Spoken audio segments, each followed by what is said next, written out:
Hello guys, പാതിരാത്രി ഒരുങ്ങി വേറെ അങ്ങോട്ടും പോകില്ല, ഒരു സിനിമ കാണാനുള്ള ഓട്ടത്തിലാണ് കേട്ടോ. എല്ലാ പ്രാവശ്യം സിനിമ കാണാൻ പോകുമ്പോഴത്തേന് അതിൻ്റെ ടൈറ്റിലെല്ലാം എഴുതി കാണിച്ചിട്ട് ഞങ്ങൾ എത്താറുള്ളൂ. ഇന്ന് കുറച്ച് നേരത്തെയാണ്, 10:15 ഫിലിം തുടങ്ങുന്നത്. പിന്നെ നമ്മളടുത്തൊരു ആശീർവാദ് തിയേറ്റേഴ്സ് വന്നിട്ട് ഇതുവരെ അവിടെ പോയി ഒരു ഫിലിം കാണാൻ പറ്റിയിട്ടുണ്ടായിരുന്നില്ല. ഒരു 10 മിനിറ്റിനുള്ളിൽ തന്നെ നമ്മൾ തിയേറ്ററിൽ എത്തി കേട്ടോ. പിന്നെ അകത്തും പുറത്തുമെല്ലാം നല്ല തണുപ്പായതുകൊണ്ട് നമ്മളൊരു അനിയച്ചാരി എന്നൊരു ബനിയൻ ഇട്ടുകൊണ്ടാണ് ഞാൻ പോയത്. എനിക്ക് അത്യാവശ്യം ഭയങ്കര വലുതാണ്, പിന്നെ രാത്രിയൊക്കെ അവിടെ ആര് കാണാനാ. എത്തിയ പാടെ ടിക്കറ്റൊക്കെ കാണിച്ചിട്ട് ഓടി ഉള്ളിൽ കയറി കേട്ടോ.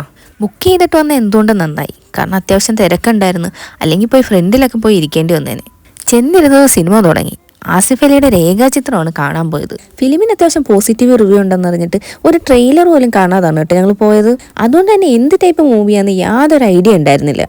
പിന്നെ ടൈറ്റിൽ ഷൂട്ട് ചെയ്യാൻ നിൽക്കുന്നത് പ്രത്യേക ശ്രദ്ധയ്ക്ക്, നമ്മൾ വിചാരിക്കാത്ത സമയത്താണ് അവർ ടൈറ്റിൽ എഴുതി കാണിക്കുന്നത്. അവിടെ എന്തായാലും ചോക്ലേറ്റ് ഒന്നും കിട്ടില്ലെന്ന് അറിയുന്നത്, അതുകൊണ്ട് തന്നെ പുറത്തുനിന്ന് കുറച്ച് ചോക്ലേറ്റ് ഒക്കെ വാങ്ങിച്ചുകൊണ്ടാട്ടോ പോയത്. പടത്തിൻ്റെ തുടക്കം മുതലേ ഭയങ്കര ത്രില്ലിംഗ് ആയിട്ടിരിക്കുന്നതുകൊണ്ട് ഇൻ്റർവെൽ ആവുന്നതൊന്നും അറിയത്തുകൂടിയില്ല കേട്ടോ.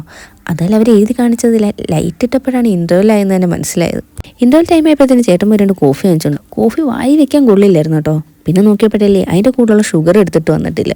പിന്നെ അവിടുന്ന് എണീറ്റ് പോകാനുള്ള മടി കാരണം പോയി എടുത്തിട്ട് വന്നില്ല കേട്ടോ. പിന്നെ ഫിലിമിനെ കുറിച്ച് കൂടുതലൊന്നും പറഞ്ഞത് സ്പോയിലറാക്കാൻ ഞാൻ എന്തായാലും ഉദ്ദേശിക്കുന്നില്ല കേട്ടോ. ഒരു ഇൻവെസ്റ്റിഗേഷൻ ത്രില്ലറൊക്കെ കാണാൻ ഇഷ്ടമുള്ള എല്ലാവരും പോയി കണ്ട ഒരു കിടിലൻ മൂവിയാണ്.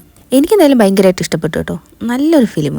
ക്ലൈമാക്സ് ഒക്കെ കണ്ടു കഴിയുമ്പോഴത്തേന് ചെറിയൊരു വിഷമവും പിന്നെ ഒരു വല്ലാത്തൊരു സാറ്റിസ്ഫാക്ഷനും കിട്ടും നമുക്ക്. പൊതുവേ അങ്ങനെ എല്ലാ ഫിലിമും ഇഷ്ടപ്പെടാത്ത ചേട്ടനും ഇഷ്ടപ്പെട്ടിട്ടുണ്ട്. അപ്പം നമ്മൾ സെക്കൻഡ് ഷോ ഒക്കെ കണ്ടു കഴിഞ്ഞപ്പോഴത്തേക്കും ലുലു ഡെയിലിയൊക്കെ ക്ലോസ് ചെയ്തിട്ടുണ്ടായിരുന്നു കേട്ടോ. അഥവാ ഓപ്പൺ ആയിട്ടുണ്ടായിരുന്നെങ്കിൽ എന്തെങ്കിലും വാങ്ങിക്കണം എന്നുള്ളൊരു ഉദ്ദേശം ഉണ്ടായിരുന്നു. സാരമില്ല, പോട്ടെ. അപ്പം നെക്സ്റ്റ് വീഡിയോ കാണാം. Tata bye bye, see U.